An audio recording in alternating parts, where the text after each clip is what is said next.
क्या भैया चलना भाई चलना। भैया कुर्सियाँ हटा दीजिए भैया। भैया कुर्सियाँ हटा के कीजिए ना।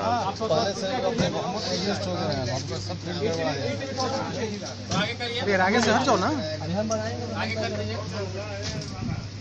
वकील वो सुप्रीम कोर्ट में हाजिर हो रहे हैं और कह रहे हैं कि संविधान में उप मुख्यमंत्री नाम की कोई चीज़ नहीं है। मैं भी मंत्री हूं और पहले भी मंत्री था, अभी भी मंत्री हूं। अगर उप मुख्यमंत्री नाम की कोई व्यवस्था नहीं है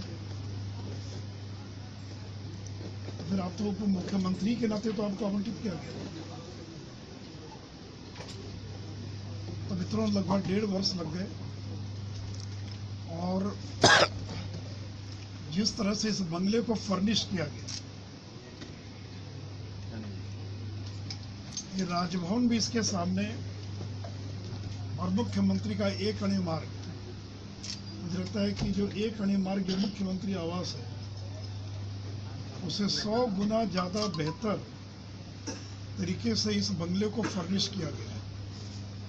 ऐसा लगता है कोई राजा महाराजा जो है, कोई जमींदार हो, राजा महाराजा हो। और मुझे पता नहीं कितना खर्च हुआ है, लेकिन पहले भी मैं उप मुख्यमंत्री भी था, नेता प्रतिपक्ष भी था। तो एक पोलो रोड जहाँ मैं लगभग 14-15 साल रहा हूँ, तो उसके अंदर किस तरह की फर्निशिंग थी उप मुख्यमंत्री के नाते भी, और इस बंगले के अंदर किस तरह की फर्निशिंग है। तो ठीक है, मंत्री के बंगले के अंदर आवश्यक सुख सुविधाएं होनी थी, लेकिन इसके टॉयलेट से लेकर इसके बेडरूम से लेकर फर्श पर जिस तरह की टाइल्स लगाई गई है, वॉलपेपर है, यानी जिस तरह से इसको साज सज्जा से सुसज्जित किया गया है, ये बिहार में तो मुझे नहीं लगता है कि राजभवन हो या मुख्यमंत्री का आवास हो वो भी इतना अत्यधिक सुसज्जित होगा। और माघ पूर्णिमा का दिन है, मुझे लगा कि इससे पावन दिन क्या हो सकता है। संत रविदास महाराज की जयंती और माघ पूर्णिमा, तो आज मैंने औपचारिक रूप से और 5 देश रत्न मार्ग जो मुझे उप मुख्यमंत्री के नाते आवंटित था,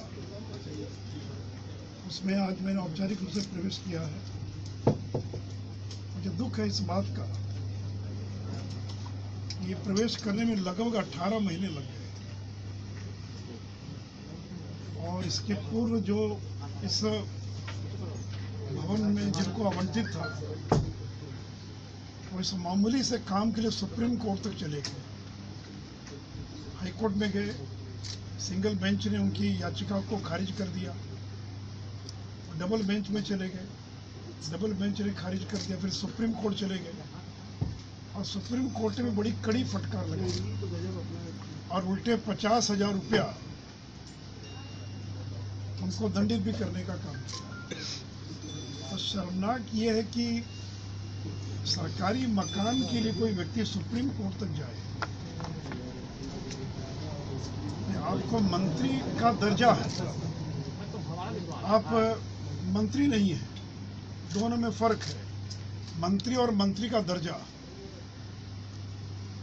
तो मंत्री का दर्जा जिनको मिला उनको साहब मंत्री की तमाम सुविधा मिलती है, कोई आवश्यक नहीं है। तो इसलिए जब राज्य सरकार ने उप मुख्यमंत्री के नाते इसको आवंटित कर दिया तो सहर्ष स्वीकार करके और उनको उनके नाम से आवंटित मकान में चला जाना चाहिए था। ये सब कोई परमानेंट चीज़ थोड़ी सरकारी है, आज आप हैं कल आप नहीं रहेंगे। लेकिन मुझे दुख है कि जिन लोगों के पास दर्जनों मकान और बंगले हैं, वो लोग एक अदद मकान के लिए और अंतिम दम तक लड़ते रहे और उनकी पार्टी के जो लोग हैं वो भी धरना पर बैठ गए और सुप्रीम कोर्ट में यह कहा उनके वकील ने, और अभिषेक मनु सिंघवी इस बंगले से मोह, जो व्यक्ति एक बार सुख सुविधा में रह लेता है उसको चपरासी क्वार्टर में जाने में बड़ी दिक्कत होती है। वो ये भूल गए कि उनके पिताजी चपरासी क्वार्टर में रहते थे और वहां से निकलकर एक अणे मार्ग में आए थे। और इनको कभी चपरासी कोटे में रहने का मौका नहीं मिला, सीधे और उप विधायक बने, उप मुख्यमंत्री बने और बंगला आवंटित हो गया। चूंकि उस विभाग के मंत्री थे भवन निर्माण के, तो अंधाधुंध खर्च किया है। आश्चर्य की बात है कि मुझे पता नहीं भवन निर्माण विभाग के सचिव कौन थे उस समय, कौन इंजीनियर्स थे, कैसे उन लोगों ने और अनुमति दी इतना अधिक खर्च करने की।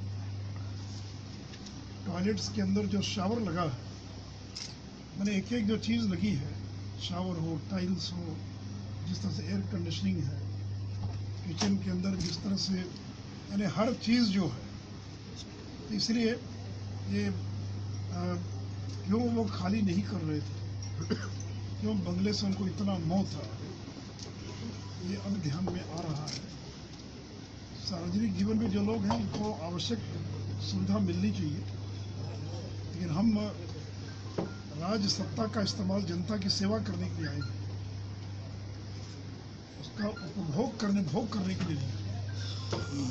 नई पीढ़ी के बहुत सारे इस तरह के नेताओं को देखने पर लगता है कि जिन्होंने कभी उनको जनता की सेवा करने का मौका नहीं मिला, विरासत के अंदर पद मिल गया, प्रतिष्ठा मिल गई, बंगला मिल गया, अपने पद का दुरुपयोग, मैं शब्द यही प्रयोग करूंगा कि अपने पद का दुरुपयोग करके और उन्होंने इस बंगले को सुसज्जित करने का काम किया है। तो मित्रों, चलिए अंततः उन्होंने खाली कर दिया, और मैं उनसे आग्रह करूंगा कि जो एक पोलो रोड है, मैंने बहुत परे खाली कर दिया था, तो उस आवास में हमको जाकर रहना चाहिए। तो मित्रों, आज ही सुप्रीय ये पटना हाईकोर्ट ने पूर्व मुख्यमंत्रियों के को जो आजीवन बंगला देने की जो सुविधा थी, उस आदेश को रद्द कर दिया। हम इसका स्वागत करते हैं और साथ ही साथ पूर्व मुख्यमंत्रियों के बंगले को सुसज्जित करने की कोई सीमा नहीं थी, लेकिन यद्यपि अगर कोई सीमा नहीं भी उल्लेखित है, तो भी एक आदमी का एक कहे कि भी मुझे एक सीमा में व्यय कर हो गया, गृह प्रवेश मतलब अपने घर में अपना जो निजी घर, उसमें ना गृह प्रवेश होता है। इसके खर्च का एस्टिमेट भी करवाएगा क्या? जो है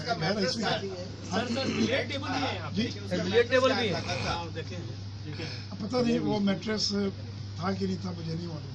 कितनी खर्च हुई इसका एस्टिमेट करवाएंगे क्या? खर्च निश्चित रूप से, और क्या खर्च हुआ उसका जरूर एस्टिमेट कराएंगे, लेकिन मुझे लगता है कि कम से कम 4-5 करोड़ से कम का मुझे नहीं लगता कि उससे कम होगा, क्योंकि जो शावर ही लगा हुआ है एक बाथरूम के ऊपर, और शावर हम लोग के भी घर में नहीं, वो शावर जो मल्टी अलग अलग तरह से धार छोड़ता है। होटल ताज, शावर का जो अलग होटल ताज में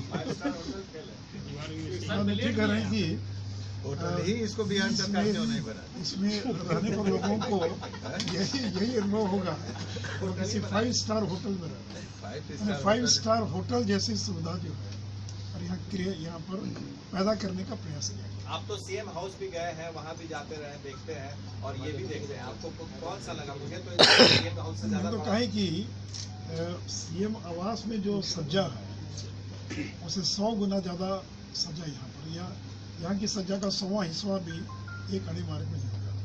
और मैं तो मुख्यमंत्री जी को कहूँगा आप यहीं आ जाइए, वो इसका बेहतर इसी का नाम दे दीजिए, एक अड़े मार्ग। एक अड़े मार्ग जो है ये मेरे लायक नहीं, इतना बड़ा मकान ये मुख्यमंत्री के ही लायक है, इतना बड़ा मकान। सर एक सवाल और सर, पाकिस्तान में इमरान खान ने आज से प्रेस कॉन्फ्रेंस किया, उन्होंने बोला कि इंडिया अगर रिटेलिएट करता है तो हम भी रिटेलिएट करेंगे। वहाँ के देशरत्न मार्ग में लगे, बाकी हमने नहीं देखा क्या बोला, नहीं व्यवस्था दिल्ली में लोग उत्तर देंगे, हम क्या उत्तर देंगे। हाँ देखा कि बिलियर्ड कर रहे हैं। आप खेलते हैं? सर आपकी सादगी सर, सब लोग जानते हैं, आप इलाके में रहते हैं अपने आवास पे ही, अब इतना बड़ा आवास मिला, पसंद आया इटालियन टाइल्स? नहीं, पसंद तो किसी को भी आएगा, लेकिन सवाल पसंदगी नापसंदगी का नहीं है। सार्वजनिक जीवन में तो थोड़ी एक शिष्टाचार, इनकी सादगी झलकनी चाहिए, वित्त विविधता झलकनी चाहिए। यहाँ आने के बाद एक बार आने के बाद फिर जाने का मन नहीं करेगा। इसलिए आज तक मैं कभी 27 साल हो गया, अब तक मैं सरकारी आवास में कभी रहा नहीं। इसमें रहेंगे जो अपना नहीं, मैं जो मेरा निजी पिताजी का जो आवास है, उसे अब 3 कमरे का आवास, उसी में रहूँगा मैं। इन सब चीज़ों से मोह ममता हो जाती है, लोगों को फिर छोड़ने में बड़ी दिक्कत होती है। मोदी जी बिहार की जनता के लिए एक दिन भी इस बंगले को खोलेंगे कि आकर के देखें कि बिहार के मंत्री किस तरह से बंगले में रहते हैं, अगर उनको मौका मिलता है तो किस तरह सुसज्जित किया जाता है। हाँ, तो आप जो रहेंगे, प्राइवेसी का मामला हाँ, भी नहीं है। चूंकि सरकारी खर्च तो अब हो ही गया, तो इसी परिस्थिति में बिहार की जनता यह देख सके कि पटना में भी एक ऐसा बंगला है जो पीएम के मंत्री को आप लोग दिखा दीजिएगा, इतने देर जो फोटो लिए और जो वीडियोग्राफी की आप लोगों ने, आप लोग दिखा दीजिएगा तो लोगों को ध्यान में आ जाएगा। गरीबों के नेता का आवास है, तो गरीब को तो देखना चाहिए मोदी जी। आपने गिना नहीं होगा, लेकिन मैं अभी गिन रहा था, उस बंगले में 35 एसी है, और जिस कमरे में आप बैठे हैं उसमें अभी 4 दिख रहा है। एक बाथरूम तक में एसी लगाया गया। आपको लगता है बाथरूम भी एसी जरूरत है? क्योंकि आपके बिजली का बिल जो भी रहेगा, अगर आप न भी रहेंगे तो इसका आपको लगता है कि या उसका कहीं और इस्तेमाल होना चाहिए? इसलिए मैंने सारी चीज़ों की गिनती नहीं की है, आपने बताया तो मेरा भी और मार्गदर्शन किया आपने। सर, आप सीएम को अवगत कराएंगे कि किस तरह से खर्च? निश्चित रूप से अभी तो सीएम से भी आग्रह करूंगा जी, एक दिन खुद वो आकर देखने की उनके उप मुख्यमंत्री और किस तरह से शान शौकत जिंदगी जी रहे। मुझे जवाब नहीं मिला अच्छे।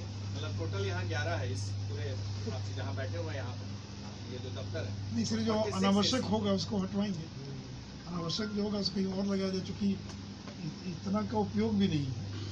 तो जो अनावश्यक चीज़ें होंगी वो भवन निर्माण को भी ले जाओ, बाकी करो। एक रस्म होता है कि इसको इतना मेंटेन करना बहुत बड़ा, और अभी तो जो आउट हाउस नहीं देखा आप लोगों ने, लालू जी का, राबड़ी जी का जितना बॉडीगार्ड और सिक्योरिटी था, वो सब लोग भी यही रहते।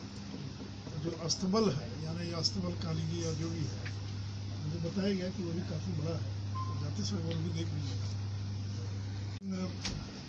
सब हाईकोर्ट ने और पूर्व मुख्यमंत्रियों को आजीवन मकान और अन्य जो और मकानों को सुसज्जित करने वाला जो आदेश था उसको रद्द कर दिया है, खारिज कर दिया है।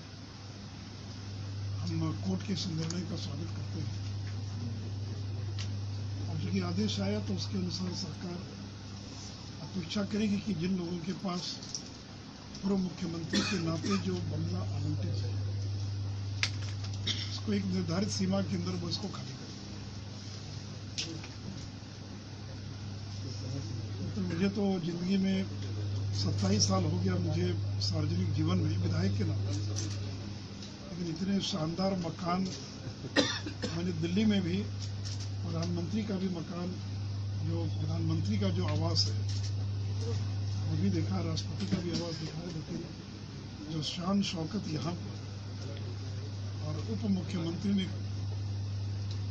अपने विभाग का दुरुपयोग करके और कर लिया, तो लोग ऐसी बातों को भूलेंगे नहीं, लोग याद रखेंगे। इसलिए किसी ने ठीक ही कहा कि इस मकान में और टिकट लगा देना चाहिए। कोई लोग अगर देख कर घूमना चाहें तो देख सकें कि वे किस तरह का मंत्री का बंगला, लेकिन उससे धारणा खराब हो जाएगी, लोगों को लगेगा कि सभी मंत्रियों का बंगला उसी प्रकार का है। तो मित्र, मुझे इतना ही कहना था। आप इसका उपयोग कैसे करेंगे? हाँ, मेरे लिए तो संकट है। इतने बड़े मकान की साफ सफाई, इसकी सुरक्षा और इसकी देखभाल करना जो है, ये हाथी के समान है। तो हाथी को पालना आसान नहीं होता। सर, आपने कहा कि विभाग में सचिव वगैरह पैसे दे दिए थे, इसमें खर्च की जांच वगैरह की भी कोई? देखिए, कोई बदले की भावना से लालू जी जेल चले गए, पूर्व उप मुख्यमंत्री चार्जशीटेड हो गए, बेल पर हैं। हम लोगों की कोई भूमिका नहीं है, अपने कर्म से गए, रोज आरोप लगाते हैं। हम नहीं चाहते हैं कि कोई यह आरोप लगाए कि साहब बदले की भावना से काम कर रहे हैं, लेकिन अब इन चीज़ों के बारे में तो मुख्यमंत्री और बाकी लोगों को निर्णय करना है मेरे अधिकार क्षेत्रों के बारे में। रावड़ी जी भी अपना मकान खाली कर रहा है, मुझे नहीं मालूम है पूर्व मुख्यमंत्री के नाते।